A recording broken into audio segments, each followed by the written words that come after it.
What kind of terrifying being is it? Not even a steel door weighing several tons could trap him. The prison was surrounded by countless armored tanks. They were ready to fire their guns at any time. Suddenly there was a loud cry. The 10-meter thick steel door was instantly shattered. And then, a large black mass of unidentified creatures erupted. The sergeant major immediately ordered an attack. At once, machine guns and cannons were fired. But the strange thing was, not only did the bullets have no effect on the black mist, instead, the fog grew stronger and stronger under the barrage of shells. The soldiers hurriedly retreated. But it was still too late. The black fog that covered the sky. The fog instantly overwhelmed everyone. At the same time, a driver suddenly noticed a strange crack. There were strange cracks in the glass. He turned on the windscreen wipers, but it didn't have any effect. And the very next second, the terrifying unknown creatures suddenly swarmed. In a matter of seconds, the 100-meter-long van was eaten away in an instant. But what happened next was even more terrifying. Everywhere the black mist went, everything was eaten up in an instant. Even the stadium, which was filled with tens of thousands of people, was instantly into nothingness. And immediately afterwards, the black fog targeted the metropolis not far away. At this point of life and death, there was no solution for mankind. Only this man, Jack, the only man who could save the world, for it was his presence, and thus unleashed the worms that could devour everything. Look out for these cockroach-like bugs, not your average human. In just a few seconds' time, they can split from 1 into a million. At this point, the lab worker also notices something unusual. He turned his head and looked. He saw that the iron bars, which were several times harder than diamonds, it was slowly being swallowed up at a rate visible to the naked eye. The man panicked. He took out his access control and tried to leave the premises, but the officer suddenly stopped him. It turns out that he found that the man's down jacket had been infested with worms. If they let him out,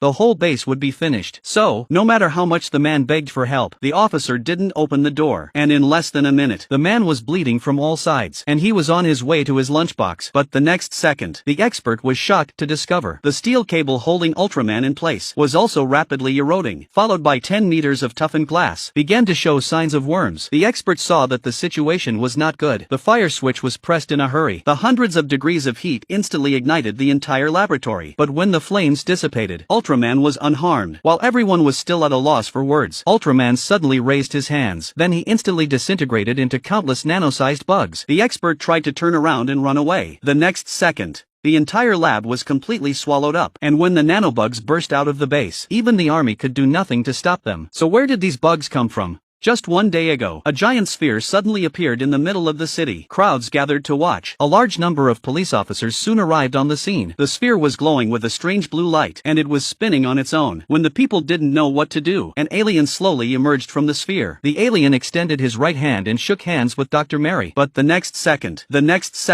a sniper accidentally discharged his weapon. The next second, a sniper accidentally misfired and hit the alien in the chest. And it was this shot that sealed the future of the entire human race. A 100-meter tall Cyclops suddenly emerged from the ball of light. He just stared, and the weapon stopped moving for an instant. Then with one more glance, an ear-splitting sound brought everyone to the ground in pain. The humans in the room were about to be completely destroyed. At that moment the alien suddenly gave a command. The giants stopped all attacks. But in the process of rescuing the aliens, a strange scene occurred. When the surgeon makes a single incision, the result was a shocking discovery. The alien's skin was splitting at a rate that was visible to the naked eye. This left everyone in a state of shock. It was clear that the aliens were shedding their own skin. And what was even more unbelievable was that, after the doctors had cleared the excess skin, the transformed alien was the shape of a human baby. And just a few hours later, the alien had grown to the age of an adult. The specialist asked the alien why he had come to Earth. The alien said his name was Jack. The purpose of his visit was to save the Earth. This left everyone in the room in a state of confusion. To determine if Jack was telling the truth, they hooked up a lie detector to the alien's brain. However, in order to complete his mission, Jack clearly did not intend to waste too much time on humans, as he quietly took control of the machine. Then he suddenly electrocuted the interrogator. He then followed the network cable. He then followed the netting and took out all the guards in an instant. He then put on his suit and waltzed out of the room. Then Jack found Mary. With his help, the two of them arrived in a remote forest. Jack then summoned another ball of light from the lake. After a flash of blue light, the creatures in the water swam into the ball of light. And at the same time, the same light spheres emerged from other corners of the planet. Like Noah's Ark, they took all the animals with them, and at the same time they flew off into outer space. It was then that it dawned on Mary that Jack and the others had come to Earth to save the Earth from the humans. So it unleashed nanomites that could consume everything so that they could wipe out all humans. Mary is shocked and helpless when she finds out the truth. He tried to persuade Jack to stop the destruction, only to be rebuffed. She had no choice. She has no choice but to take her son home and wait for him to die. But after all this time together, Jack came to realize that humans are not as hopeless as they thought they were. And that's when he suddenly decided to save humanity. So he and Mary went to the ball of light in the city center. But halfway there, Mary and her son are still infested with nanites. In a moment of crisis, Jack grabbed both of them by the hands and sucked the bugs into his own body. Then, with a sense of recognition for humanity, he walked into the sandworm storm without a second thought. As the worms tore at him, his body was slowly shattered by the stone. Eventually, Jack managed to reach the ball of light, reaching out just in time to stop the command to destroy humans. And the next second, it too was reduced to ashes in a bitter storm. And then, as the ball of light flashed past, all the nanites lost their momentum, and they all received their lunch. The human race has finally survived a crisis. But the story still tells us we must treasure and protect our home planet. Otherwise, humans will sooner or later suffer the consequences of our excessive destruction. This is the end of the film.